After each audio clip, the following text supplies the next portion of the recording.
Hello, my friend. Today I will tell you another long-forgotten legend. Close your eyes and let the magic transport you to Middle-earth.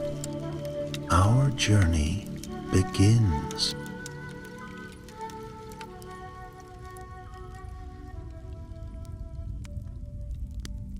The bells of Minas Tirith rang in the clear morning air, their silver voices echoing down the white streets of the City of Kings. It was spring, and the land of Gondor was at peace. Gardens once scarred by war now bloomed with flowers, and children laughed in the courtyards where soldiers once drilled. The shadow of Mordor had passed away, and the reign of King Elessar had begun, in hope and strength. Yet though the Dark Lord was gone, the world still whispered with secrets older than his reign, and not all relics of the past lay in safekeeping. In the high halls of the citadel, beneath the banner of the White Tree, King Elessar sat upon his throne. His gray eyes, bright with wisdom and care, rested upon a company newly come from the north. Among them was Gimli, son of Glóin, now lord of the glittering caves of Aglarond. Though his beard was touched with silver, his spirit was as bold as ever. He had traveled from Erebor in the far east, bearing tidings that stirred both wonder and unease. Long have the dwarves searched the deep places of the earth, Gimli said, his voice carrying through the chamber. In Khazad-dûm we lost much, gold, gems, and lives beyond count. Yet greater than all these was the loss of a single weapon, a sword wrought of Mithril itself, shining as moonlight on still water. It was forged before Durin's bane awoke, and lost when Balin's folk perished. But now word reaches us that the blade yet exists. A murmur ran through the gathered lords. Mithril was dearer than gold, and a sword of pure Mithril would be stronger than steel, lighter than air, and nigh unbreakable. Such a weapon in the wrong hands could sow terror across the world, even in days of peace. Elessar raised his hand for silence. "Tell me, friend Gimli," he said, "how came this news to you?" Gimli's dark eyes flashed. Travelers of the Blue Mountains brought tidings to Erebor. Orc bands in the northern misty mountains boast of a blade of silver flame, a sword their chieftain claimed after the fall of Moria. Though many years have passed, they say it still lies hidden in a vale no man dares enter, guarded by a shadow that walks by night. Whether orc lie or truth I know not, but I deem it peril enough to be sought. At this, Legolas Greenleaf, prince of the woodland realm who had come to Gondor with his friend, stepped forward. His fair face was grave and his voice clear as water in a quiet stream. If this tale holds truth, it is not only the dwarves who should take heed. The enemy is fallen, yet not all dark things were destroyed with him. Shadows linger, and there are those who would seize such a relic, should it lie unguarded.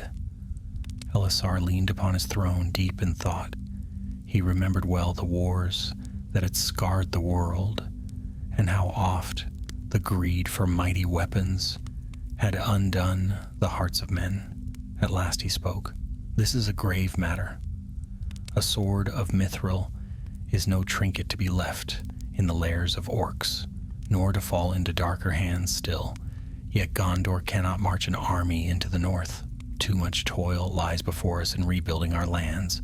A small company must go, a company strong and true, swift as the wind and silent as the shadow. Gimli, will you take this charge?" Gimli's eyes lit like fire on the anvil. "With all my heart," he said.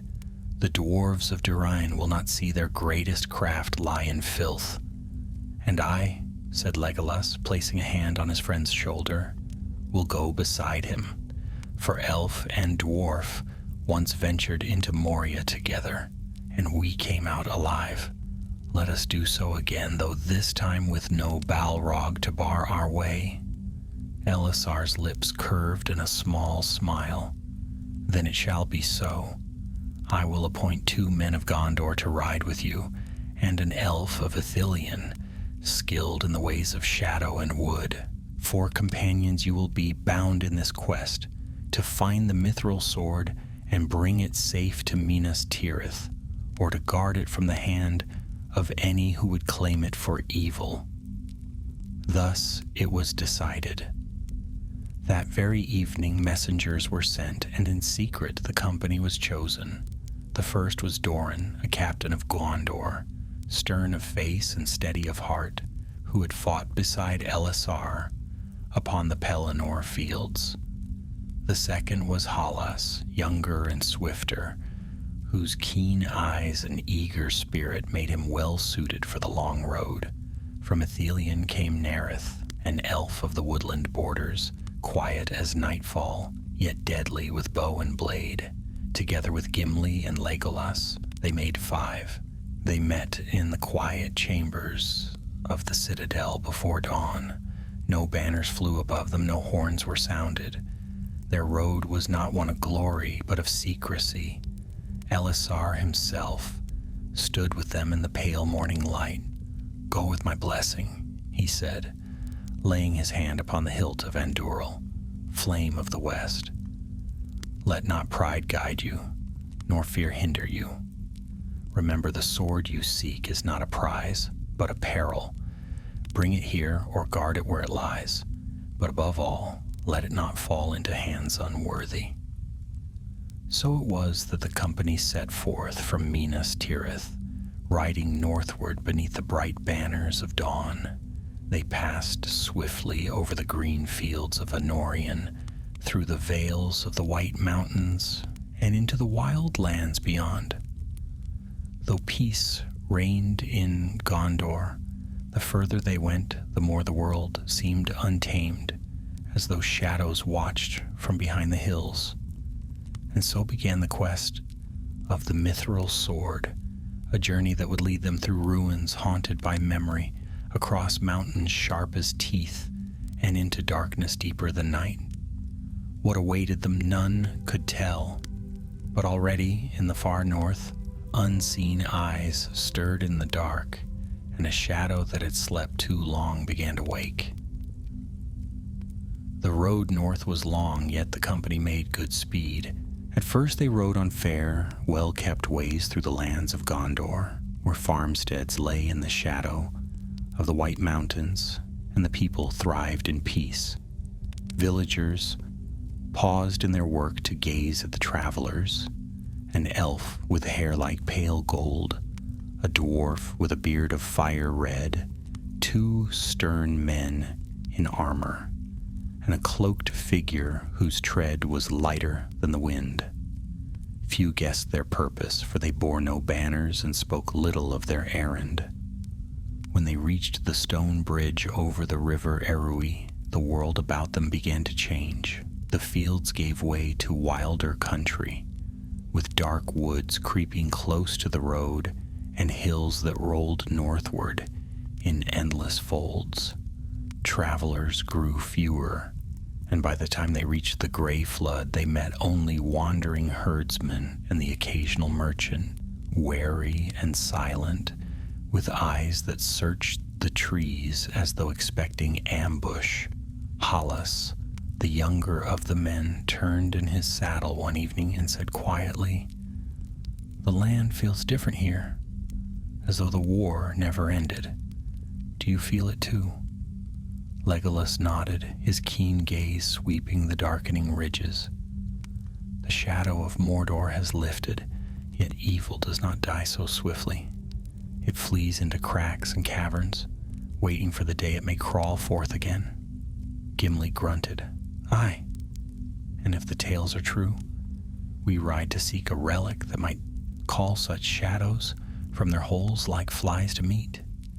If some orc chief truly holds a mithril sword, it is no wonder he boasts of it. The wretch will think himself lord of all the mountains. Captain Doran, who rode at the head of the company, kept his eyes fixed on the path. "Boasts or no," he said, "we must tread carefully. A band of 5 cannot stand against a horde. We seek not battle, but truth." For many days they rode thus, skirting towns and villages, crossing rivers and sleeping beneath the open sky. At night, Nerith the elf kept watch, her sharp eyes gleaming like stars in the gloom. She was unlike Legolas, for her hair was dark as midnight and her voice low and musical. Though she spoke little when she did, the company listened. On the 12th evening, as they camped near the eaves of a forest north of Tharbad, Nerith stood suddenly, her bow drawn. "Something stirs," she whispered. The others froze. In the silence that followed, they heard the sound of faint footsteps, many of them crunching upon dry leaves. Doran signaled with his hand. The fire was quickly smothered, and the company melted into the shadows.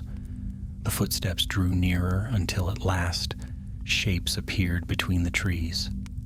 They were orcs, a dozen or more, clad in ragged gear and carrying crude spears. At their head strode a large orc with a scar across his face and a horn slung at his side. The company held their breath as the creatures drew closer, speaking in their foul tongue. "The blade," the scarred one hissed. "We move before the wraith wakes. The veil is ours by right. None will take it from us, not elf, not dwarf, not man." The words chilled the company. Gimli's grip tightened on his axe, but Doran laid a hand on his shoulder, bidding silence. They could not risk a fight against so many. Quietly, carefully, they let the orcs pass, watching as the creatures slunk northward beneath the rising moon. When all was silent again, Halas let out a long breath. "They spoke of the blade," he whispered. "They know of it, and a wraith as well. What manner of darkness do we follow?" Legolas's face was grave. "If a wraith has set its will upon this sword, then we face more than orc greed. Spirits of shadow cling to power and are not easily vanquished." That night sleep was hard to come by. Each of them felt the weight of the task pressing heavier upon their hearts. The Mithril sword was no mere treasure. It was a lure to darkness, a beacon to all who sought dominion in the wild places. The next days brought them into lands that were little more than ruin. The North Kingdom had long fallen, and villages lay in decay, their stones moss-grown, their fields swallowed by the wild. Yet amid this desolation, hints of their enemies' passage appeared. Tracks of many feet, broken branches, and fires long cold. Always the orcs seemed to be one step ahead, as though leading them on a grim trail. One evening, after a weary march through rain and mud, they came to the ruins of an ancient watchtower, half sunken into the earth. Its stones were blackened by age, its roof fallen, but it offered some shelter from the storm. As they settled within, Halas's keen eyes found something carved upon one of the remaining walls. "Look here," he said, tracing the faint marks with his hand. "These are no random scratches. They are runes, dwarvish, unless I mistake." Gimli strode over, peering close. His face grew solemn. "Aye," he muttered, "Khuzdul runes, old ones. They speak of a sword wrought in fire and water, forged of Mithril for the house of Durin. And here it is written that the blade was carried forth when Balin's company was slain. This is no rumor. The sword is real." The company exchanged grave looks. The tale was no longer half-heard whispers, but truth carved in stone. That night thunder rolled above the broken tower, and the wind howled like wolves through the cracks. The company sat huddled around their small fire, their faces lit by its flickering glow. Doran broke the silence at last. We must choose our path carefully. If we chase these orcs into the north, we may find ourselves trapped in their lairs. Yet to turn aside is to leave the sword in their grasp, or worse, in the hands of this wraith they spoke of. Nerith lifted her head, her dark eyes catching the light. The sword must not be abandoned. If it is left to the orcs, it will draw others to it, greater foes than these. We must press on, though the way lead us into shadow. There was no argument. All knew it to be true, yet as the fire burned low and the storm raged beyond the walls, each of them wondered in silence what shadow awaited them and what price would be demanded before their quest was done. Far away beyond the misty mountains, a figure stirred in a hidden veil. Cloaked in tatters of night, it stood guard over a shape that gleamed faintly in the dark, a sword like a shard of moonlight, bound in chains of black iron. The wraith's hollow eyes burned with hunger, and its whisper carried on the wind. Come, seekers, come to me. The storm had passed by morning, leaving the world washed and cold. Dew clung to every stone of the ruined tower, and the grass bent low as though weary of the night's fury. Smoke from the fire drifted faintly in the air as the company packed their gear, silent and thoughtful. Each man and elf and dwarf carried with them the same weight. The runes carved in the stone had stripped away all doubt. The sword of Mithril was real. Halas strapped his pack across his shoulders and glanced at Gimli, who stood gazing at the runes once more before they departed. "Do you think your people ever dreamed of this?" he asked softly. A sword that could outlast kingdoms, still whispering its tale long after its makers were dust? Gimli's eyes glimmered in the morning light. "Aye, lad, such was the craft of my forefathers, to shape metal so pure, so enduring, that it would defy both time and ruin. That was the glory of Khazad-dûm. But it is a bitter thing to know such a treasure lies in the hands of filth." His voice grew low and rough.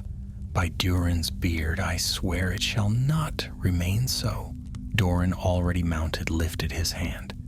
"Come, we must not linger. The orcs are ahead of us, and if they mean to move before their wraith wakes, then they will not tarry. We must gain ground, else we lose them." So they left the broken tower behind and pressed on into the north. The land grew harsher with each passing mile. The hills rose higher, the paths narrower, and the trees twisted together in thick, shadowed forests where the light of day seemed dim. Yet the company pressed forward, guided by tracks and signs that only keen eyes could see. An overturned stone, a print half hidden in moss, a broken twig bent the wrong way. It was Legolas who noticed most, his bright eyes sweeping the land with every step. "The orcs make no effort to hide their passage," he murmured as they walked beneath the dark boughs. "They move quickly, as though driven by more than greed. Something pushes them, hunts them forward. Then they are not the hunters, but the hunted," Nerith said, her voice quiet as falling leaves. "We follow a trail of fear." That night they camped by a narrow stream, the stars bright above them. The company shared bread and dried meat, though the weariness of the road made even such fare taste plain. Halas, restless, sat apart, staring into the water as it rippled by. At last, he turned to Doran, who was sharpening his blade. "Captain," he said hesitantly, "what if the sword cannot be brought to Gondor? What if its power is too great, or the wraith stronger than we can withstand? Should we not destroy it?" Doran looked up, his eyes stern.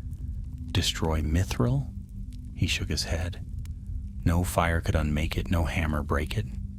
If it could be destroyed, it would already lie in dust. No, lad, our task is to claim it or guard it where it lies. The king's command is clear. But what if guarding it means death? Hallas pressed. Gimli chuckled grimly. Then we shall see death done properly, with axe in hand. Speak no more of it. The blade is not meant for orc hands, nor for shadows. We'll see to that, or I'll eat my helm. Legolas laid a calming hand upon Hallas's shoulder. Do not borrow fear from tomorrow. The road itself is trial enough. The next days brought them deeper into wild country. Wolves howled in the distance, and more than once they glimpsed black shapes watching from the ridges, only to vanish when approached. The air itself seemed colder, though the season was spring.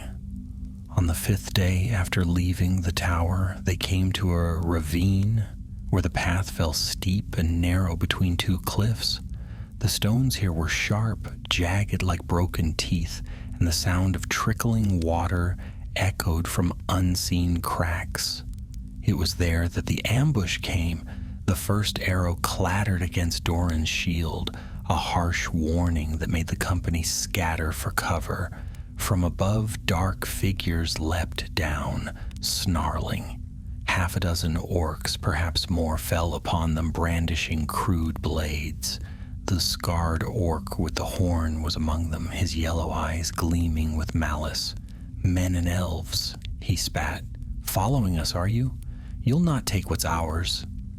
He blew his horn, and the sound rang sharp and ugly through the ravine. Steel rang as the company answered. Doran met the charge head-on, his sword flashing in the narrow light, while Gimli roared and swung his axe with deadly might. Legolas's arrows flew swift and sure, felling 2 before their feet touched the ground. Nerith moved like a shadow, her blades gleaming as she struck, swift and silent. Hallas fought bravely at Doran's side, his youth lending him speed if not strength. The battle was fierce but swift. Though outnumbered, the company's skill and unity broke the orcs' attack. One by one their foes fell until only the scarred leader remained. He snarled, backing toward the rocks, his horn still clutched in his hand. You'll not have it, he hissed. The wraith will take you all, and the sword will be his forever. With that he turned and fled, vanishing into the dark crevices of the ravine before they could reach him. Silence fell, broken only by the drip of water and the labored breaths of the company. Blood stained the stones, and the air reeked of iron and smoke. Doran wiped his blade clean and frowned. That horn call will not go unanswered. More of them will come. Gimli growled, kicking aside a fallen orc. Let them come. We'll cut them down one by one until none remain. Legolas, however, looked troubled. It is not the orcs that concern me. It is the wraith they serve. If he is truly bound to the sword, then every step we take draws us nearer to him, and he to us. They did not tarry long in the ravine, gathering what little food and gear they could salvage. The company pressed onward, knowing that to linger was to court death. Yet the road ahead seemed darker than before, and every shadow seemed a whisper of unseen eyes. That night no one slept easily. Hallas dreamed of pale figures moving through mist, of a sword glowing with silver fire chained by hands unseen. He woke with a cry, the image burning in his mind. Nerith, keeping watch, looked at him with calm eyes. Dreams are not always lies, she said quietly. Sometimes they are warnings. And far away, in the hidden veil of the mountains, the wraith stirred once more. It had felt the clash of steel, the call of the horn, and it hungered. Its whispers drifted like smoke on the wind. Closer, closer. Morning came pale and cold, the sky a flat sheet of gray. The company rose in silence, their bodies still weary from battle, but their minds sharper than ever. The scarred orc had escaped, and with him the promise of more enemies. Yet worse than the orcs was the name he had shouted into the dark. The Wraith. The word clung to their thoughts like frost that would not melt. They left the ravine behind, climbing steadily northward into harsher country. The land rose in jagged ridges and deep clefts, and the wind grew colder with every step. Pines crowded the slopes, their dark boughs sighing as if in warning. Birds were rare, and when they did appear, they flew swiftly, silent as shadows. It was a land untamed and grim, a place where old powers lingered in silence. By midday, they paused upon a ridge where the land fell away into a wide valley. From their vantage, they could see the faint trail of smoke curling far below, Orc sign, for no free folk dwelt in such country. Doran's jaw tightened. "They are ahead still," he said, his hand shading his eyes, "and bolder than before. If they make fire by day, they do not fear pursuit. Or else they wish to be pursued," Legolas murmured, his gaze piercing the distance. "Smoke may be a lure as much as a sign, yet whether bait or truth, we cannot turn aside. If the orcs keep the sword, then the Wraith need only stretch forth his hand to claim it." Halas shifted uneasily, gripping the hilt of his blade. Why would a Wraith need orcs at all? What hold has he over them? Nerith spoke, her voice quiet as ever, though it carried in the wind. Orcs are creatures of darkness. They fear what is stronger, and they bow to it if they cannot destroy it. A Wraith would be master enough for them, for it would bind their fear and their greed alike. The company lingered only a short while before pressing on. They moved swiftly, but the way was steep and broken, and soon they were forced to descend into the valley where the smoke had risen. It was late afternoon when they came upon the site. A fire burned low among the rocks, its embers red against the ash. Blackened bones lay scattered about, and the stench of orc feasting clung heavy in the air. But the place was abandoned. Only clawed prints and broken weapons remained. Doran crouched low, studying the ground. They left in haste. See how the ashes scatter and the bones lie unburied. Something drove them on. Or someone, Gimli muttered, his eyes narrowing. The Wraith grows restless, I'll wager. They flee his summons like whipped dogs. Legolas lifted his head suddenly, his keen ears straining. Voices! Do you hear them? The others stilled. From far off came the faint sound of shouting, orc voices, harsh and angry, carried by the wind. And beneath it, fainter still, a sound like a whisper, long, drawn out, echoing though no human throat could shape it. The whisper seemed to slip into their bones, chilling them from within. Halas shivered. "That's no living tongue," he whispered. "No," Legolas agreed. His hand went to his bow. "That is the Wraith." The company moved quickly from the campsite, following the trail north. The voices grew louder, though always distant, as if carried by unseen currents. The sun sank lower, the light dimming until shadows stretched long and the valley grew dark. At last they came upon a narrow gorge where the sound was strongest. Orcs were gathered there, a ragged host of 24, their torches casting red light against the stone walls. They shouted and snarled at one another, their voices thick with fear. In their midst stood the scarred leader, horn slung at his side, brandishing a weapon wrapped in black cloth. Even from afar, the company felt its weight, its pull, the Mithril sword. But the orcs were not alone. At the far end of the gorge, half shrouded in mist, a tall figure waited. Cloaked in tatters, its form seemed thin as smoke, yet its presence filled the place like ice fills a river. Its eyes were hollow voids, yet they glimmered faintly, as if some fire smoldered in their depths. The Wraith had come. The orcs' shouts faltered as they turned toward their master. The scarred one lifted the sword in trembling hands, as though both proud and terrified to hold it. The Wraith's whisper slid across the stones, low and venomous. Mine. The company lay hidden among the rocks above, unseen in the dark.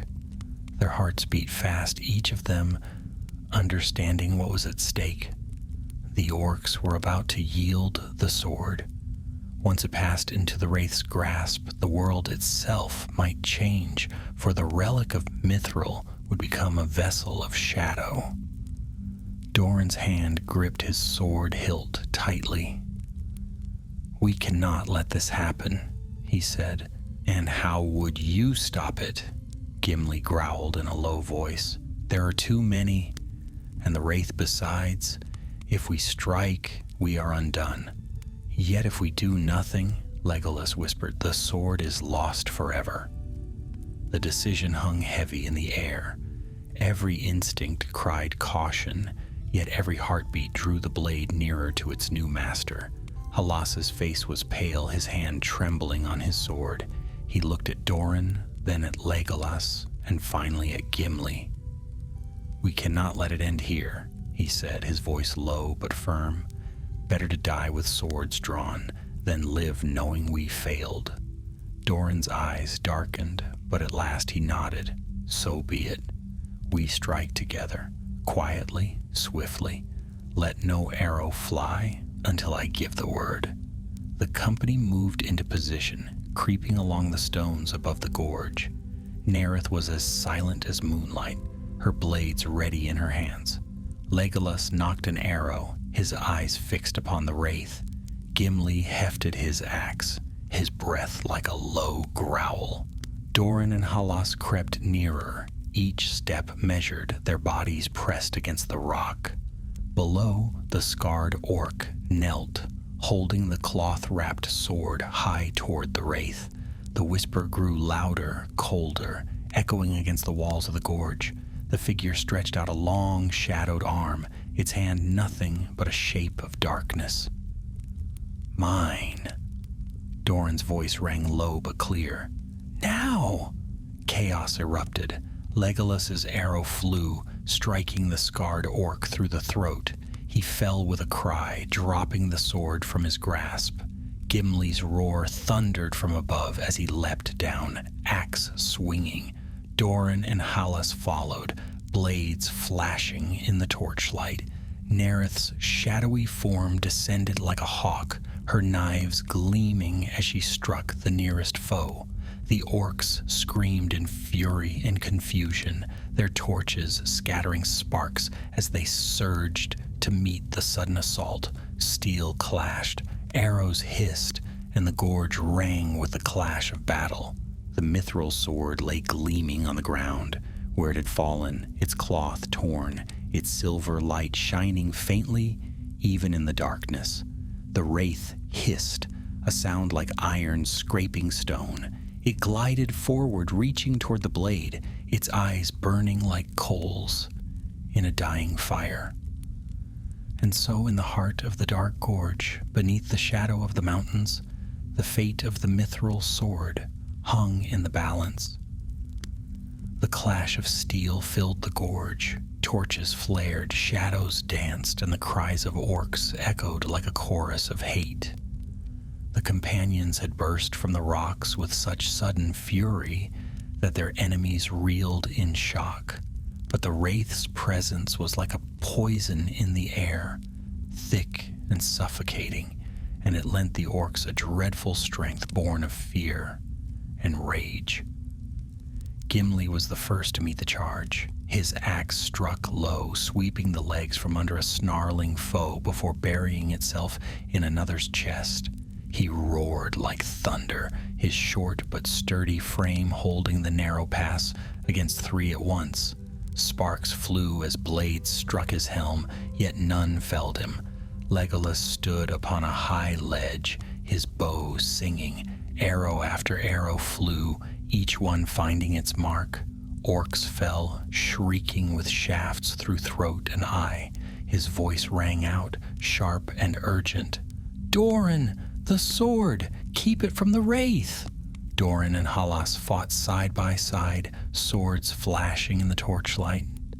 They pressed forward through the chaos, cutting a path toward the gleam of Mithril that lay upon the ground.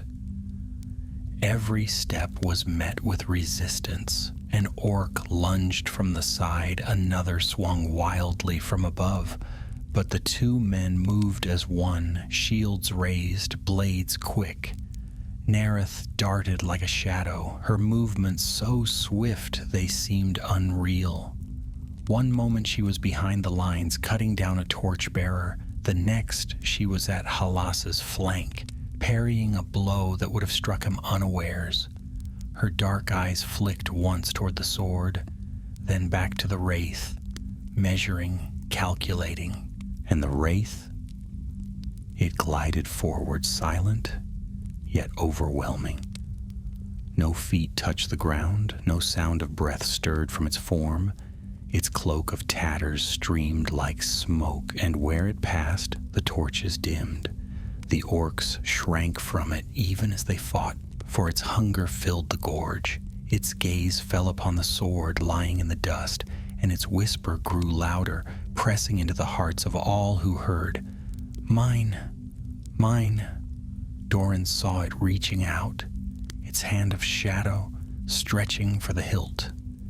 He shouted, raising his shield, as though to ward off the very darkness itself. "Halas, the sword!"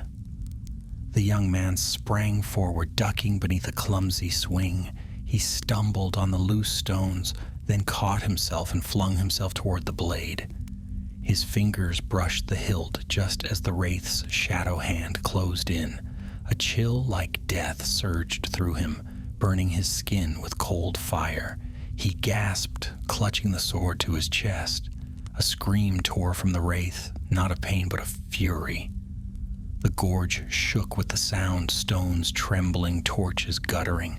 The orcs shrieked in answer, driven to madness by their master's rage. "Fall back," Legolas cried, loosing another arrow. It struck the wraith full in the chest, yet the shaft passed through as if through smoke. Still, the creature recoiled, and for a moment its focus wavered. Halas stumbled backward, the sword heavy in his grasp. Though forged of mithril, lighter than steel, it seemed to weigh down his very spirit. Its silver glow pulsed faintly as if alive, and the chill of the wraith clung to it. Doran caught his arm, pulling him to his feet. "Hold fast," he shouted. "Do not yield it." The orcs surged anew, and battle raged fiercer still. Gimli carved a path through them, his axe dripping black blood, his voice a constant roar. Nerith's blades flickered, cutting down foes before they knew she was upon them. Yet for every enemy slain, two more seemed to take its place. The wraith advanced again, unhurried, implacable. Its whisper became words now, thin and cold. "Give it to me." It was wrought for death, and death shall wield it. Halas's knees buckled as the voice pressed into his mind. He clutched the sword tighter, shaking his head, but the whisper grew louder, burrowing deep inside. His vision blurred, and for a terrible moment he saw himself, raising the blade not against the orcs, but against his own companions. "No!" he cried aloud, and the shout broke the spell. Doran pulled him back, shielding him with his body. "Stay strong, lad. It wants your will, nothing more. do not give it." Legolas's arrows were nearly spent, and he leapt down to join the fray with his white knives. Side by side with Gimli, he fought with swift precision, their old rivalry now a bond of unspoken trust. Every step they gave bought the others a heartbeat more. Still, the wraith came on. Nerith darted forward, placing herself between the creature and the two men. Her dark hair whipped in the wind of its coming, and her eyes gleamed. "You shall not pass to him," she said, her voice calm yet steely. She struck at the wraith with both blades, her movements swift as lightning, but her steel met only air. The wraith glided back, untouched, then surged forward with a lash of shadow that sent her reeling. She staggered, her knives trembling in her hands, her breath sharp. Doran drew a deep breath, his eyes fixed on the creature. "We cannot fight it here," he said through clenched teeth. "We'll be buried in this gorge before the night ends," Gimli bellowed as he split another orc from helm to breast. "Then speak your plan, man of Gondor. My arms grow weary, and this filth is endless." Doran's gaze darted upward. Above them, the walls of the gorge rose steep, jagged yet climbable. "The heights," he said. "If we can reach them, the orcs cannot surround us. We'll have ground to stand on." Legolas nodded sharply, striking down another foe. "Then we must move now, before the wraith claims the sword." Doran grabbed Hallas's arm again, hauling him toward the rocks. "Climb, I'll cover you." The young man stumbled, the sword clutched tight, and began scrambling up the stones. His boots slipped, his fingers bled, but he climbed with desperate strength. Nerith moved with him, her light frame leaping swiftly upward, lending him a hand when he faltered.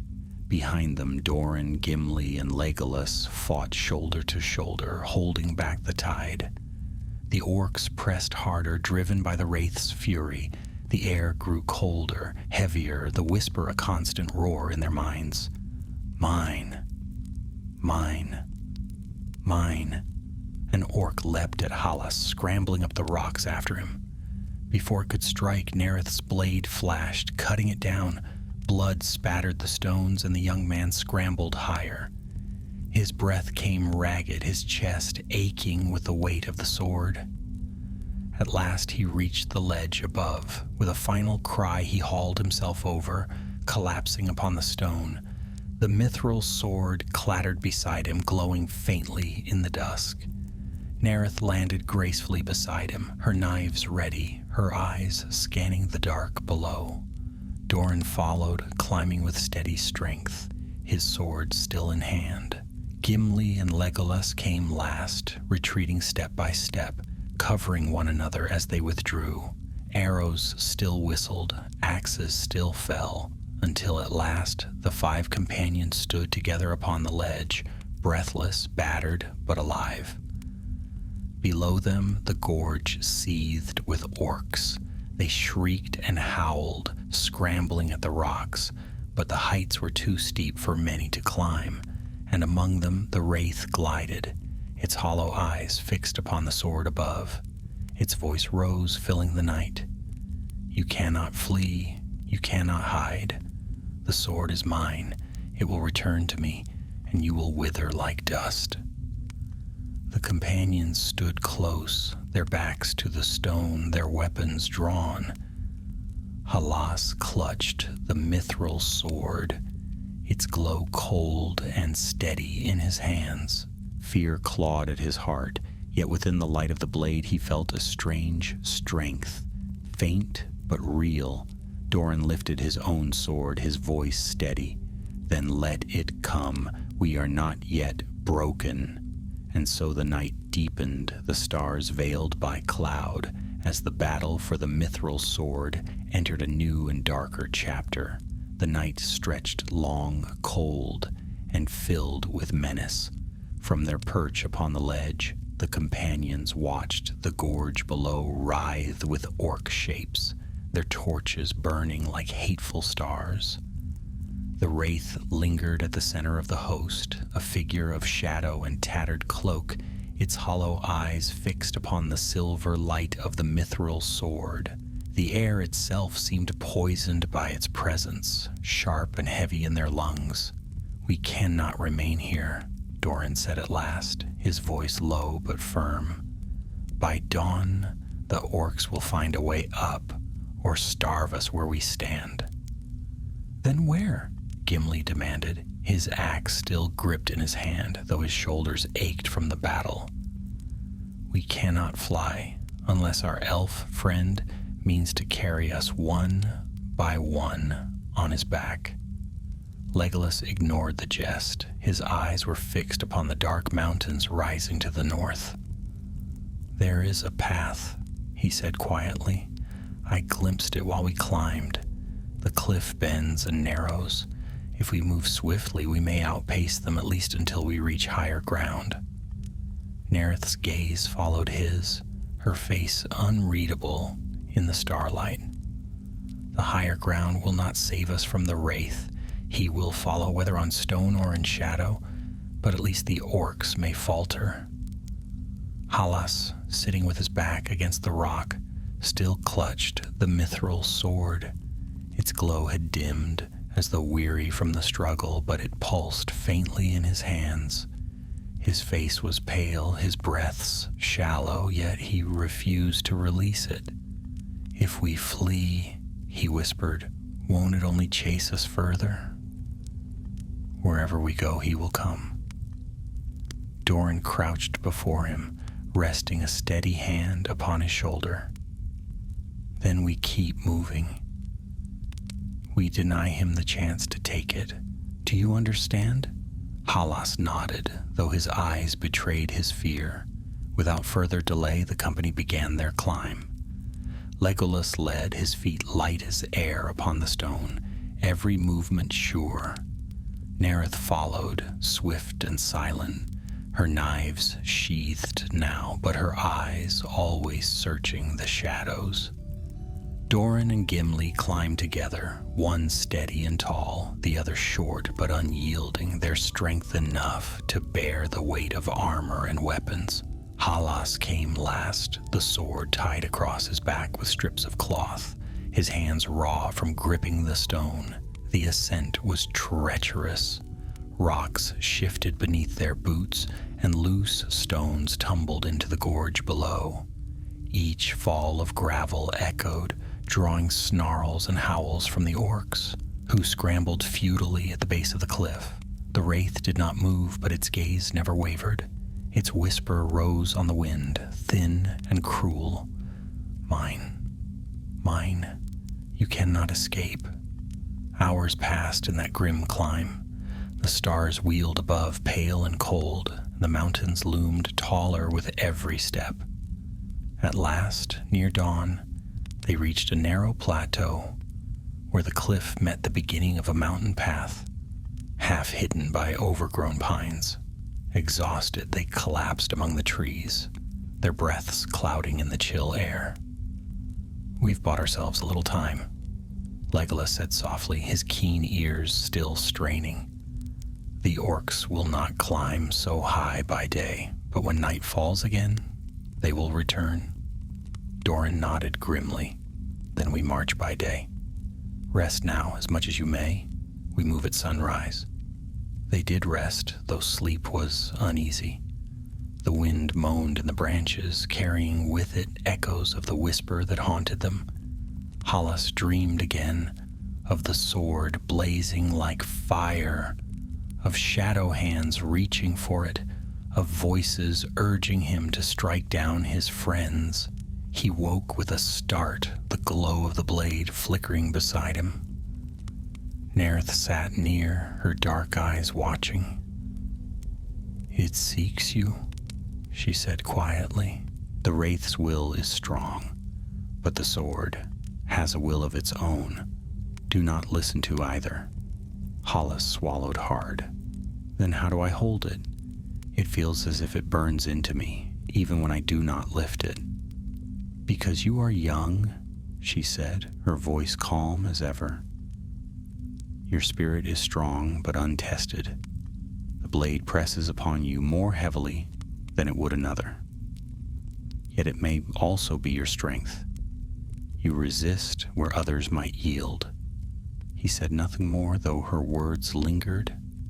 When morning came, they set out along the mountain path. It wound through tall pines, their needles whispering overhead, and opened at times onto sheer drops where the land fell away into mist.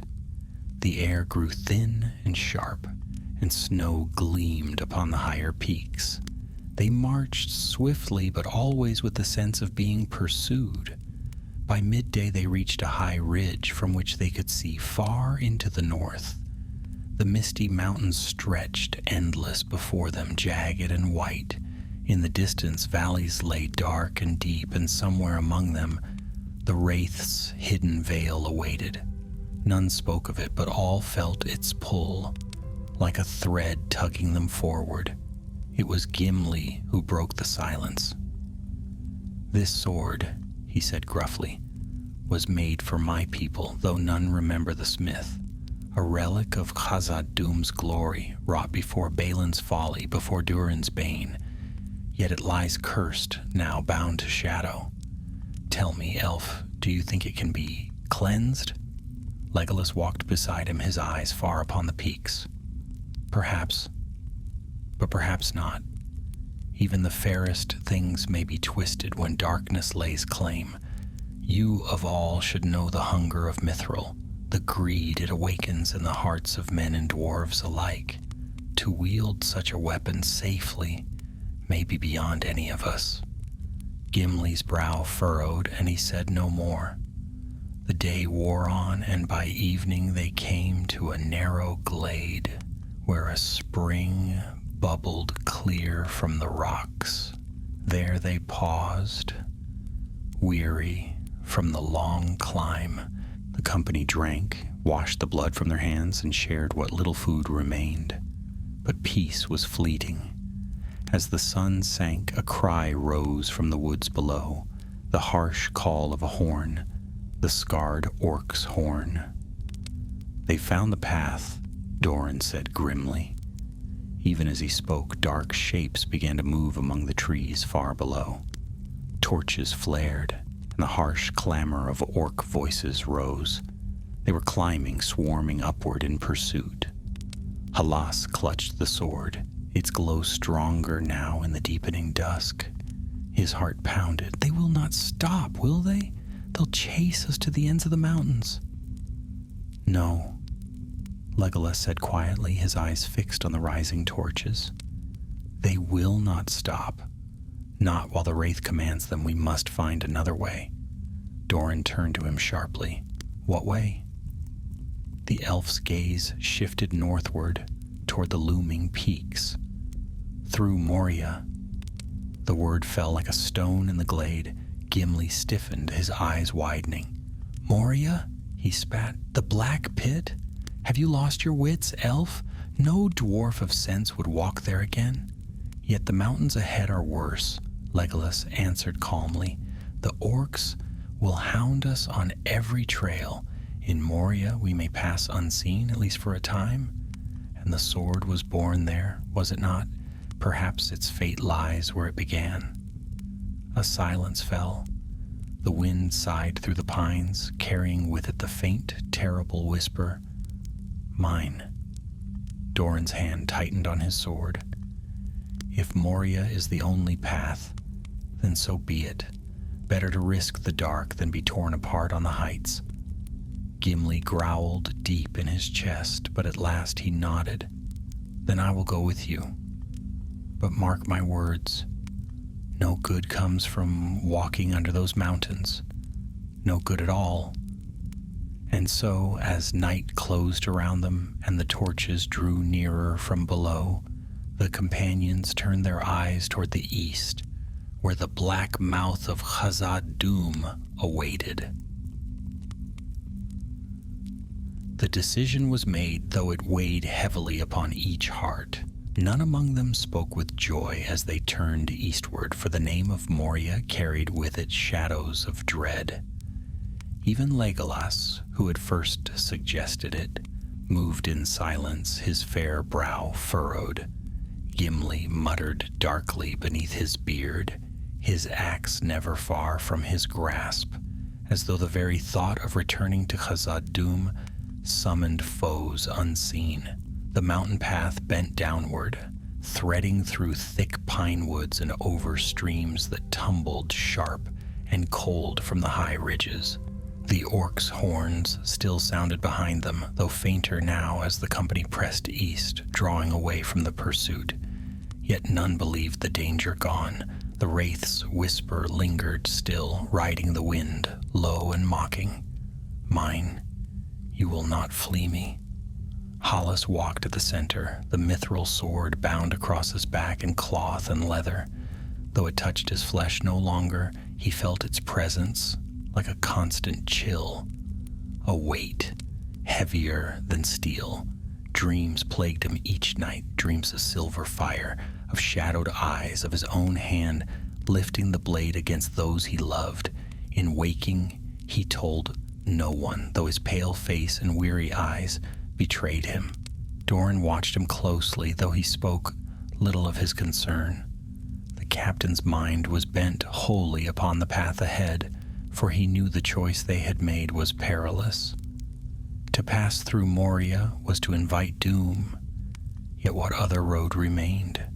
The orcs swarmed the western slopes, and the northern peaks rose cruel and impassable. Only the dark halls of Khazad-dûm offered passage, if passage there could be found. On the third day of their march, the land grew steeper. The pines thinned, giving way to bare stone and scree. Snow gleamed upon the heights above, and the wind sharpened with the bite of winter. It was then that Gimli spoke, his voice low and steady, though his eyes shone with a mixture of pride and sorrow. "Here the road bends to the east gate," he said. "The Dimril Dale lies beyond, though I scarce know what awaits us there." Long years have passed since Durin's folk fled, and since the company of Thorin braved the dark. Yet mark me, friends, these halls are the heart of my people. Whatever shadows dwell there, the memory of Khazad-dûm will outlast them. Legolas glanced at him, his keen eyes gentle. "You speak bravely, son of Glóin, yet even stone weathers in time and memory fades. Still, if your people's pride may lend us strength, then may it shine like a torch in the dark." Gimli grunted, but his beard twitched as if hiding a smile. By dusk, they reached a high ledge from which they could look eastward. There, beneath the shadow of the mountains, stretched a wide vale. Pines and firs clothed its slopes, and at its far end rose sheer cliffs of gray stone, black in the fading light. Against that wall lay a shadowed cleft, the way to the east gate of Moria. The sight silenced them all. Even Halas, who had never set foot near those fabled halls, felt a shiver. The very air seemed heavy, as if old sorrow still clung to the land. Clouds hung low over the peaks, and the last light of the sun fled swiftly, leaving the dale in gloom. Doran spoke first, his voice quiet. "So this is it, the Black Pit." "Aye," Gimli said. His eyes never left the cliffs. "And here we must go, though my heart mislikes it." They descended into the dale as night fell, moving warily among the trees. The wind carried strange echoes, the creak of branches sounding like distant moans, the rustle of needles like whispers. Each step seemed to carry them further from the world of light. At length they came to the base of the cliffs. There, half hidden by fallen rock and creeping ivy, lay the gate. It was a vast archway hewn in the mountain, tall and stern, though time and ruin had marred its beauty. Blackness yawned within, deep and endless like the maw of some ancient beast. None spoke for a long while. At last Gimli stepped forward, laying his hand upon the stone. His voice was hushed, yet filled with reverence. Here once stood the east gate of Khazad-dûm, where Durin's folk walked in splendor. Now it is silent. It is not silent, Legolas said softly, his sharp ears straining. I hear movement, small feet scratching claws. We are not alone. Nerith's hand went to her knives. The dark remembers. It will not welcome us. Doran drew his sword, the steel gleaming faintly in the moonlight. Then we enter with eyes open and blades ready. Better to face what waits within than what hunts us from behind. Hala swallowed hard, his gaze fixed upon the black arch. He felt the sword upon his back grow heavier, as though the darkness itself called to it. The whisper of the wraith stirred faintly in his mind, though it was far behind.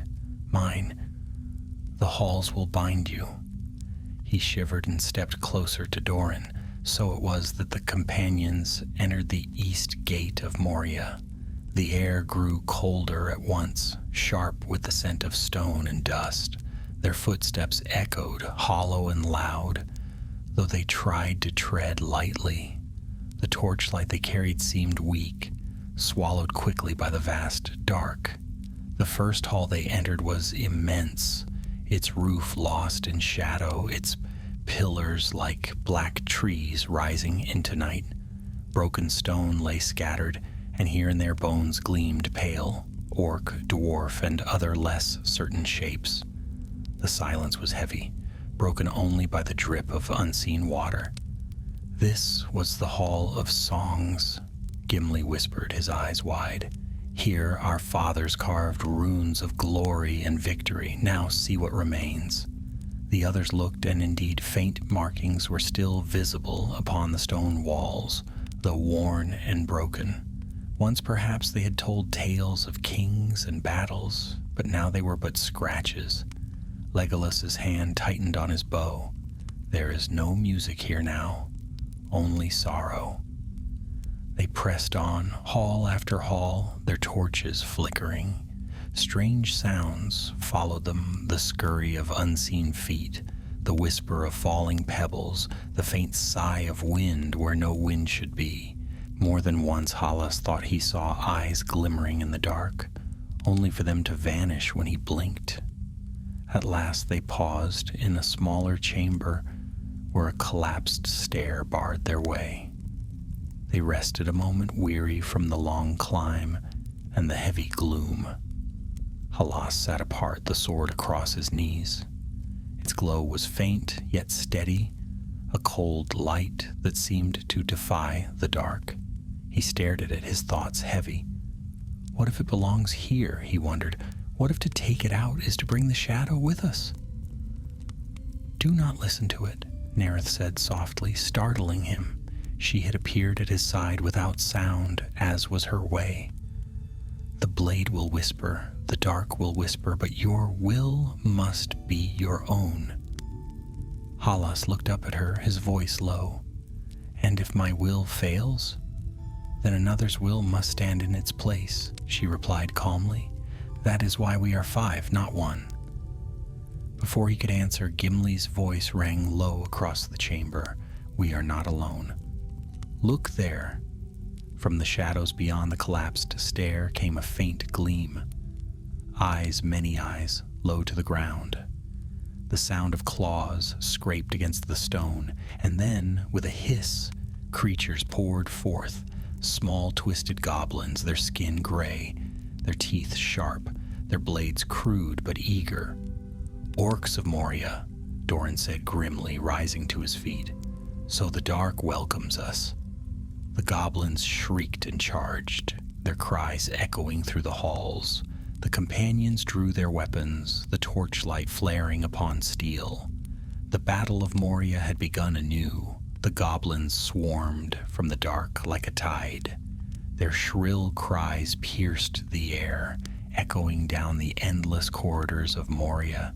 torches flared as they came, their flames throwing wild shadows across the broken walls. The companions rose together, their weapons drawn, forming a small circle of steel and fire. Gimli gave the first cry, his voice booming against the stone. "Baruch Kazad! Kazad Aimenu!" His axe swung in a shining arc, cleaving through the first goblin that leapt at him. Black blood splattered the stone, but more poured forth, their yellow eyes glowing, their jagged blades scraping. Doran stepped forward to meet the charge, his shield raised, his sword flashing in the dim light. Every blow he struck was measured steady, cutting down one foe only to meet another. Halas fought at his side, his breath ragged but his spirit fierce, parrying and striking as best he could. His youth lent him speed, though inexperience showed in his trembling grip. Legolas stood tall, his bow singing. Arrows flew swift and sure, felling goblins before they reached the circle.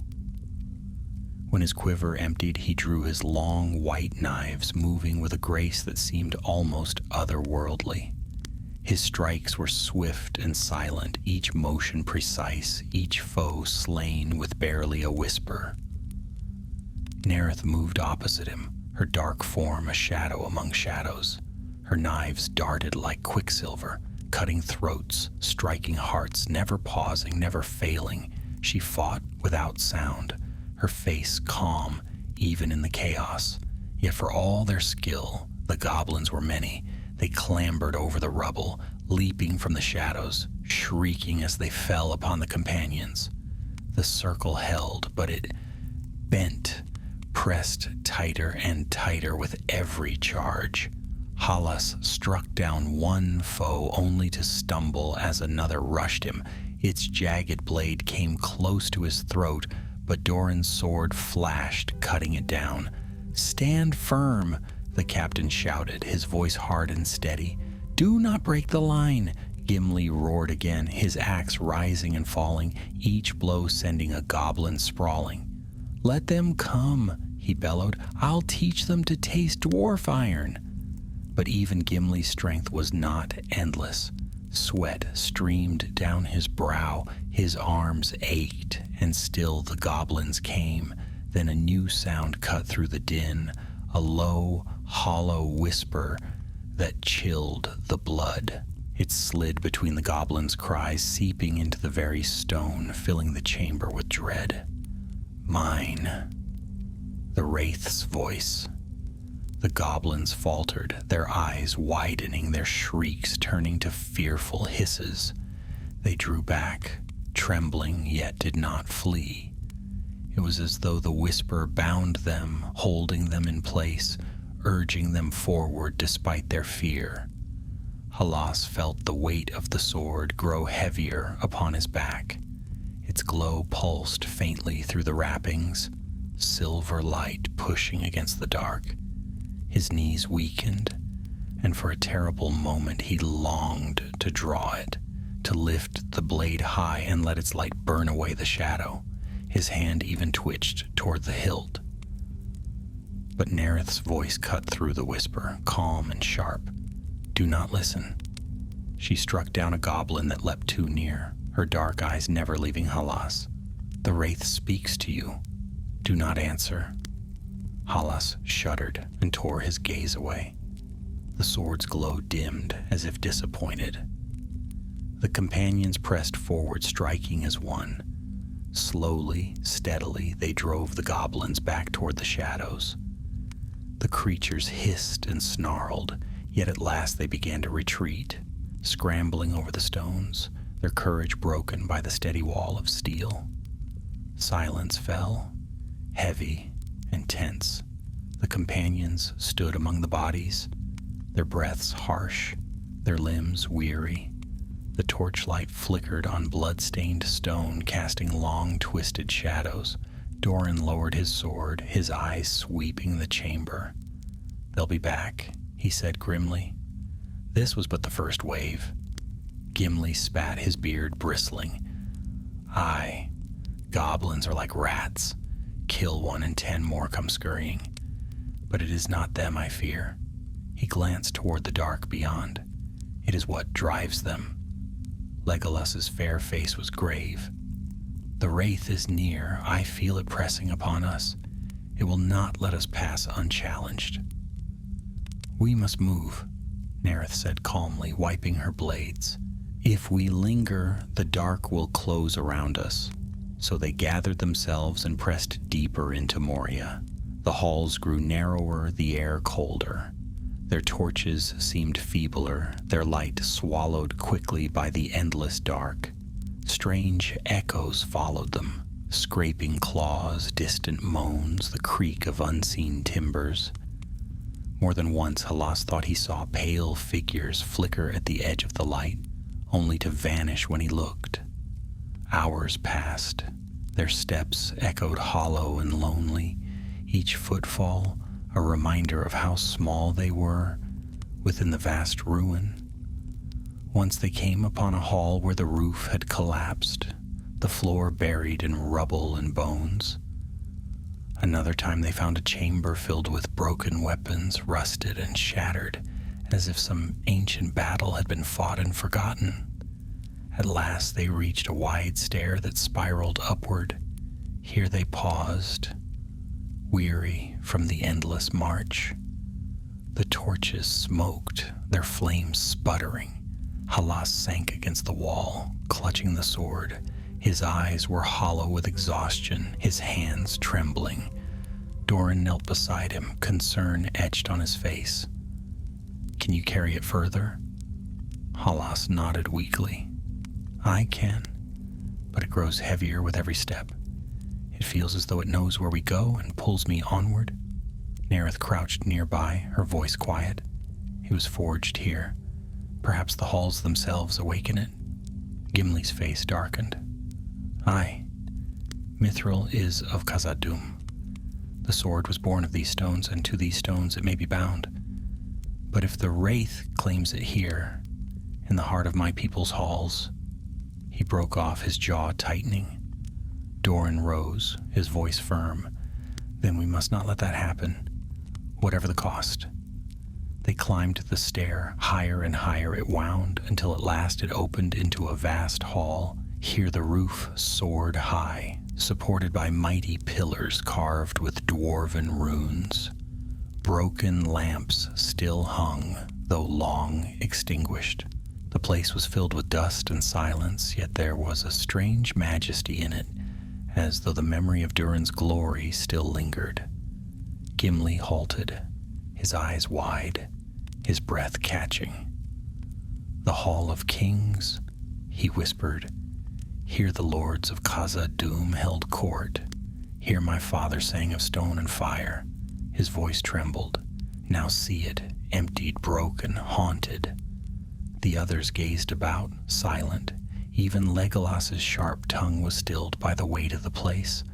Then a sound broke the silence, a hollow laugh, soft yet echoing through the vast hall. The torches flickered, and the air grew colder still. From the far end of the chamber, a figure emerged, cloaked in tattered shadow. Tall and terrible, its hollow eyes burned faintly with pale fire. The wraith. It glided forward, its voice a whisper that filled the hall. "You bring me what is mine. You cannot deny me. The sword is bound to me as you are bound to death." The companions drew together, weapons ready, their backs to one another. The torchlight shook in their hands, but their eyes were steady. Halas clutched the sword, its glow flaring suddenly bright, silver light, pushing against the dark. His heart pounded, his voice breaking as he cried, "You shall not have it!" The wraith hissed, the sound sharp as steel on stone. It raised its shadowed hand, and the hall trembled. The battle for the Mithril sword had come at last. The Hall of Kings shuddered, as if the mountain itself stirred. Dust drifted from the high beams, and the ancient runes carved into the pillars seemed to flicker with ghostly light. The wraith moved forward without sound, its cloak dragging across the stone like smoke. Its hollow eyes blazed faintly, fixed upon the sword in Halas's hands. Mine. The whisper grew into words now, cold and cutting. Forged for glory, drowned in shadow, bound to me. You cannot keep it. You cannot flee it. You will yield. The companions stood in a circle, weapons raised. Doran stepped in front of Halas, his shield lifted, his sword steady, though his arm trembled from weariness. "You shall not have it," he said firmly. The wraith's laughter slithered through the air, a sound that made the torches gutter and die. Darkness spread, swallowing all but the pale silver glow of the sword. Shadows thickened between the pillars, twisting into shapes that writhed and reached. From the blackness came low hisses, and pale forms crept forward, ghastly shades, thin as mist, their eyes faintly burning. "Stand fast!" Doran cried. The shades rushed them. Legolas's knives flashed, cutting through the misty forms, though each strike passed half through air. Gimli swung his axe with a roar, cleaving one shade in two, though it dissolved only to reform further back. Nerith moved like a shadow herself, swift and sure, driving back the creatures with blades that glimmered faintly in the silver light. But the shades were many, and their touch was cold as death. One brushed against Halas's arm, and he gasped, the strength draining from him as though his very soul were leached. He staggered, but Doran caught him, striking the shade away with his shield. "The sword!" Legolas shouted. "It drives them back. Use its light." Halas raised the blade high, and its glow flared. Silver light burst across the hall, searing the shadows. The shades recoiled with shrieks, their forms wavering, their eyes dimming. For a moment the company breathed easier, hope kindling in their hearts. But the wraith did not falter. It raised both shadowed hands, and the very light of the sword dimmed, as if smothered by smoke. "Child," it whispered to Halas, its voice sliding like ice into his mind. "The sword is too great for you. You cannot master it. Give it to me, and I will grant you strength beyond death. You will never falter again." Halas's knees buckled. The weight of the sword pressed upon him, heavier than stone, heavier than the mountain. Visions filled his sight, himself clad in armor of silver, wielding the sword as kings bowed before him, himself striking down the orcs, his companions kneeling in awe. His heart pounded with longing, with fear. What if it is true? What if I cannot master it? "No!" Doran's voice broke through, firm as iron. He gripped Halas's arm, his eyes fierce. "Do not listen. You are stronger than it, stronger than him. We stand together. Hold to that." Halas gasped, and the visions faltered. He tightened his grip on the hilt, his voice shaking but defiant. "You will not have it." The sword blazed again, brighter, purer. Silver light filled the hall, scattering the shades. They shrieked and dissolved, their cries echoing into the darkness. The wraith recoiled, its hollow eyes burning hotter with rage. The air trembled, and the pillars groaned as if the hall itself might collapse. With a shriek like tearing metal, it swept forward, its shadowed form looming over them. The companions braced for the blow.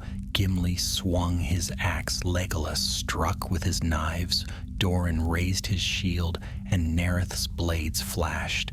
But the wraith's form was smoke and shadow. Their strikes passed through with little more than sparks. Only the sword could harm it. "Halas!" Nerith cried. "Strike!"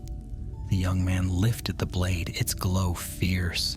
Fear warred with courage in his heart, yet he stepped forward, raising the sword against the looming shadow. The wraith's hand of darkness reached for him, claws of night stretching wide.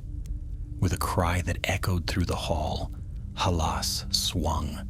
The Mithril sword flared with silver fire, its edge cutting through the shadowed hand. The wraith shrieked, a sound that shook the very stone. Its form recoiled, its cloak writhing like smoke in a storm. The companions pressed forward. Doran struck with shield and sword. Gimli roared and swung. Legolas's knives flashed, and Nereth's blades darted. Halas swung again, the light burning away the darkness. The wraith faltered, retreating toward the far end of the hall. Its whisper rose into a wail of fury. "You cannot keep it. The sword is bound to me. You will fall, all of you, and it will be mine." Then, with a final shriek, it dissolved into smoke and fled into the cracks of the hall. The shades vanished with it, leaving only silence and the flicker of torches. The companions stood gasping, their limbs trembling, their hearts pounding. The hall was still, the shadows thin, the silver glow of the sword steady once more. At last Doran lowered his sword, his voice heavy but firm. "We have driven it back. For now. But not destroyed it," Gimli said darkly. "It will return. Shadows do not die so easily." Legolas's gaze was fixed on the sword, his fair face troubled. "It grows stronger with every moment. Not only the wraith, but the blade itself. It hungers, and I fear it is not only the enemy that it calls to." His eyes flicked to Halas, who clutched the weapon still, his face pale, his eyes haunted. Halas said nothing. The glow of the blade reflected in his wide eyes, and his hand trembled on the hilt. He had struck the wraith and driven it back, yet he felt no triumph, only fear. Nereth sheathed her knives, her voice calm as always. "We must move. The wraith is not gone, and its servants will return. If the sword is bound to these halls, then we must learn why and how to break that bond." Gimli's eyes glimmered in the torchlight. "There are places deeper still, vaults where the secrets of Durin's folk lie. Perhaps there we may find the truth." Doran nodded slowly. "Then deeper we go." The companions gathered themselves, weary yet unbroken, and turned toward the shadowed stairs that led further into the mountain. The silver glow of the Mithril sword lit their path, a light both perilous and precious. And behind them, in the silence of the vast hall, the whisper lingered still, faint as breath upon stone. "Mine." The torches sputtered as the companions descended from the Hall of Kings. The battle had left them weary, yet their steps were quickened by urgency. None doubted the wraith would return, and each felt the heavy weight of its voice still clinging to the stone. Halas carried the sword in silence, his face pale, his eyes fixed ahead. The others cast uneasy glances at him, but no one spoke. They passed through narrower corridors now, where the air was close and damp. The smell of dust and age clung to everything, mingled with the faint reek of mold.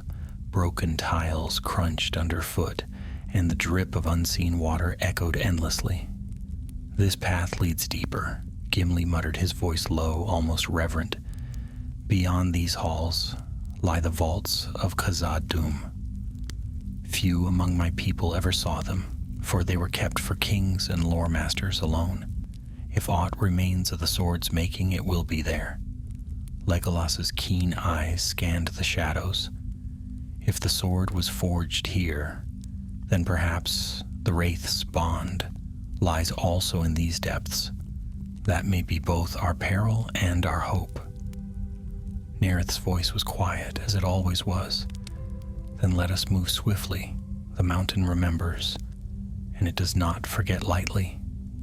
The stair brought them into a wide passage lined with carvings. Ancient dwarves, proud and stern, were etched into the stone, their beards flowing, their axes raised. But time had marred their faces, and cracks split the walls like old scars. Dust lay thick upon the floor, yet the runes still glimmered faintly when Gimli touched them. "They speak of fire and water," he said, tracing the lines with his calloused hand. "Of mithril drawn from the deep roots of the mountain. Here lies the secret of its shaping, a forge unlike any other, quenched in the springs of Kheled Zarum." His eyes shone with awe. It was there the sword was born. Doran's gaze hardened. "Then it is there we must go. Show us the way, son of Glóin." Gimli nodded, and they pressed on. Hours passed.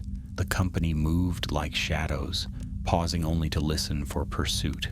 At times they heard distant sounds, the scrape of claws, the faint echo of a horn, but nothing drew near.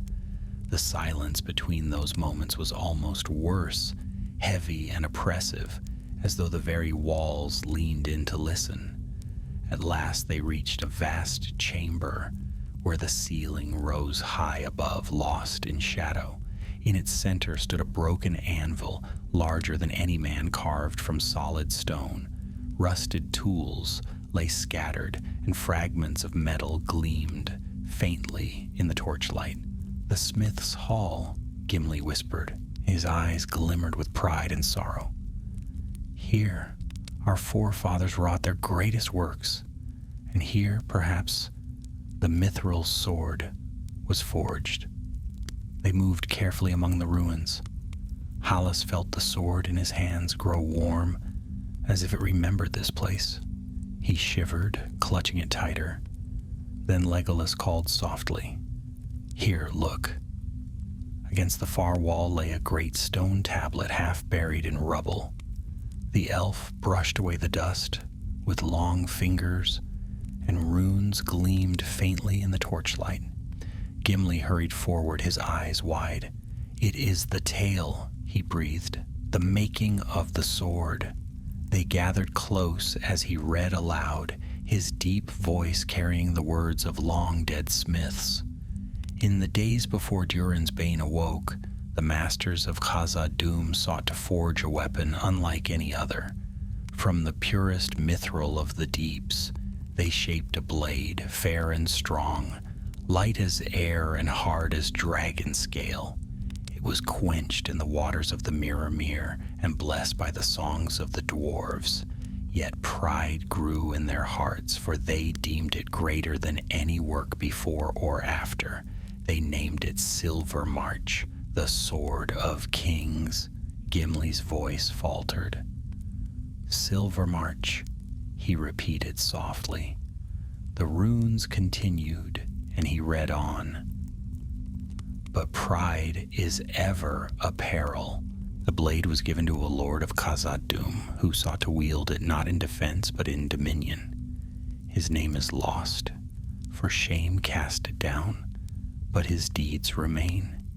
He turned from kin and light, and in secret bound himself to shadows that whispered in the deeps. When Durin's Bane awoke, he fled, but his spirit lingered. Bound to the sword, he would not surrender. Thus the blade was cursed, its light veiled by shadow until the end of days." Silence fell when the reading ended. The torches hissed faintly. The companions looked at one another, the truth sinking deep. "The Wraith," Doran said at last. His voice was heavy. "He was once a lord of Khazad-dûm, bound to the sword by his own pride." Gimli's face was grim, his eyes dark with shame. "I, one of my people, a traitor to Durin's line." Legolas laid a hand lightly on his shoulder. "Not all shadows belong to elves or men. Every people has its fallen." Hallas clutched the sword tightly. Its glow flickered, as if alive, as if listening. "If he is bound to it, then can it ever be freed?" he asked softly. Nereth's eyes gleamed in the dim light. "Perhaps, but such bonds are not easily broken. Fire may unmake what fire forged. She looked at the broken anvil. Perhaps the blade must be returned to the forge. As she spoke, a low sound echoed through the hall. At first it seemed only the groan of stone, but soon it grew, a steady, hollow rhythm like drums far below. Drums, Gimli breathed, his face paling. The drums of Moria. The sound grew louder, closer, beating like the heart of the mountain. The torches flickered and dust rained from the ceiling. Shadows stirred at the edges of the chamber, and faint whispers rose. "The orcs come," Doran said grimly, raising his sword. "The wraith drives them. He knows we are close to the truth." Hallas looked at the sword, its silver glow brightening, fierce and cold.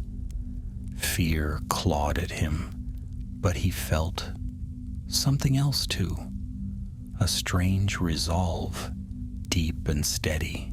"Then let him come," he whispered. "If this is his hall, then let us face him here." The drums thundered, the whispers grew louder, and from the dark passages poured the first wave of orcs, their eyes blazing, their blades raised. The battle for the forge of Khazad-dûm had begun. The drums of Moria thundered like the heartbeat of the mountain itself. Each boom shook the broken anvil. Each echo rolled through the stone pillars like the voice of doom. The companions tightened their circle, torches lifted, weapons drawn. Shadows spilled from the passages in writhing torrents as the first wave of orcs rushed forward, their shrieks piercing the stale air. Doran's voice rang clear above the din. "Hold the line!" His shield rose, his sword flashing in the torchlight as the first blow fell. Orc steel clashed against Gondorian steel, sparks flying. Hallas stood behind him, clutching the sword's silver march, the mithril blade glowing cold and pale, its light straining against the dark. Gimli roared and met the foe head-on. His axe rose and fell with terrible strength, cleaving through armor, biting into bone. "Khazad-i-Menu," he cried, his beard bristling, his eyes alight with fury. Orcs fell before him, but more pressed close, their numbers unending. Legolas stood lithe and swift, his knives darting with deadly grace. Each strike found its mark, each motion flowed into the next. The elf's face was calm, his fair brow furrowed only slightly as he moved with the precision of one who had fought such foes all his long years. His voice cut sharp through the clamor. "Nerith, your left!" Nerith spun at once, her dark hair flying, her knives flashing in perfect arcs.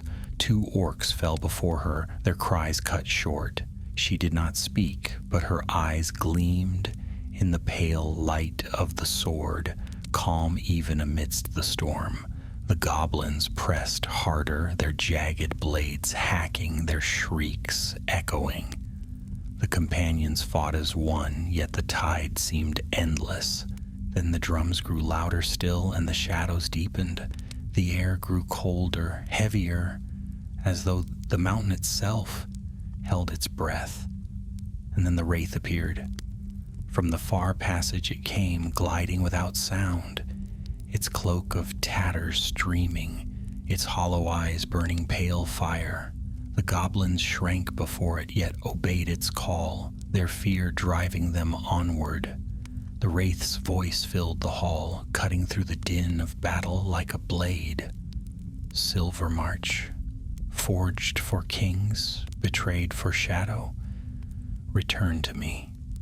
Hallas staggered as the words struck him. The sword flared bright in his hands, so bright it seared the eyes, yet its weight grew unbearable. Visions surged before him, himself upon a throne of stone clad in mithril, the sword blazing as all bowed before him. Power, endless and eternal, beckoned. His grip faltered, his breath caught. "No," Doran's voice broke through, steady as iron. The captain stood before him, blood on his brow, shield raised high. Do not yield, Halas. You are stronger than it. We are with you. Halas gasped, tearing his gaze from the visions. The sword's light steadied, though its weight still pressed heavy. I will not give it to him, he said, his voice trembling yet firm. The wraith hissed, its form swelling, shadows pouring from it like smoke. The hall shook, pillars groaning, stones splitting. Then you will die, it whispered with a shriek that shattered the air. It swept forward. The companions braced as one. Gimli leapt first, his axe swinging, though it passed through shadow and struck only stone. Legolas's knives flashed, sparks flying as they cut wisps of smoke. Nerith darted low, slashing with both blades, but the wraith's form was insubstantial, its strength bound elsewhere. Only the sword could harm it. Halas! Doran shouted, strike true. The young man lifted Silvermarch high. Its silver fire blazed brighter, brighter still, filling the hall with light. The wraith shrieked, recoiling, its shadowed form writhing. Yet even as Halas raised the blade, its voice coiled in a mind, soft and seductive. You cannot master me. Your friends will fall, your strength will fail. But with me, you will save them. You will save them all. For one terrible moment, Halas believed. He saw Doran struck down, Gimli overwhelmed, Legolas and Nerith vanishing into shadow. He saw himself wielding the sword, not against the wraith, but with it, driving the orcs away, banishing death forever. His hand trembled, then Nerith's voice cut through, quiet but sharp as steel. Halas, look at me. He turned. Her dark eyes met his, steady and calm. The sword lies. Shadows always lie. Trust not its voice. Trust yourself. Trust us. Halas drew a breath deep and steady. The visions wavered. His grip tightened. You are not my master, he whispered, his voice growing stronger. You will never be. With a cry that rang against the stone, he struck. The blade flared like lightning, silver fire blazing through the hall. It cut through the wraith's shadowed chest, splitting its form. A scream tore from the creature, high and hollow, shaking the very mountain. Its cloak shredded, its hollow eyes burned like fading coals, and its body dissolved into smoke. The goblins shrieked and fled, scattering into the dark. The drums faltered, their echoes dying into silence. The hall trembled once more, then stilled. The companions stood in the sudden quiet, their breaths harsh, their bodies trembling. The sword glowed faintly, steady and calm now, its fire subdued. Doran lowered his shield, his eyes fixed on the fading smoke. Is it gone? He asked quietly. Legolas's fair face was grave. No, not gone. Driven back, perhaps destroyed in form, but its spirit bound still to the sword. As long as Silvermarch endures, so too will he linger. Gimli's face was dark with sorrow. A curse upon my people's pride. This sword is no gift, but a chain. It must not be wielded again. Halas looked down at the blade in his hands. Its silver light shone softly, fair and perilous. He felt its weight still, yet also a strange calm, as though it too waited for judgment. Then what shall we do? He asked quietly. Doran sheathed his sword, his voice firm. We take it to Gondor, to the king. Let him decide its fate. It must not lie in darkness, nor in the hands of shadow. The others nodded, though unease lingered in their eyes, and so they left the forge of Khazad-dûm, their steps weary yet resolute. The halls of Moria echoed behind them, silent once more, yet not empty. The whisper lingered still, faint as a sigh, carried on the cold air. Mine, At last they passed through the east gate into the pale light of dawn. The sky was gray, the mountains sharp against the morning, but the air was fresh and the sun rose slowly in the east. They breathed deeply, grateful for the open world once more. Halas lifted the sword, its glow dim beneath the daylight. He sheathed it carefully, his heart heavy yet steady. "We have won," he said softly. "For now," Doran replied. His gaze was set southward toward Gondor. "But the true trial is yet to come, to wield it, or to guard it, or to destroy it. That choice lies with the king." Legolas laid a hand upon Halas's shoulder, his fair eyes kind. "Take heart. You bore it through shadow, and you did not falter. That is no small victory." Gimli grunted. "Aye, but mark my words, this sword will test all who look upon it. Let us hope Aragorn is as wise as he is bold." Nereth's voice was quiet yet steady. "Shadows linger even in times of peace, but so does light. Remember that." The companions turned south, leaving the black pit behind. Their road would be long, their burdens heavy, but they walked with hope in their hearts. For though the wraith had been driven back and the sword reclaimed, the tale of Silvermarch was not ended. Its light would shine again in Gondor, for good or for ill, and in the deep places of the world, whispers still stirred, waiting. The chronicles of the Mithril sword had only begun.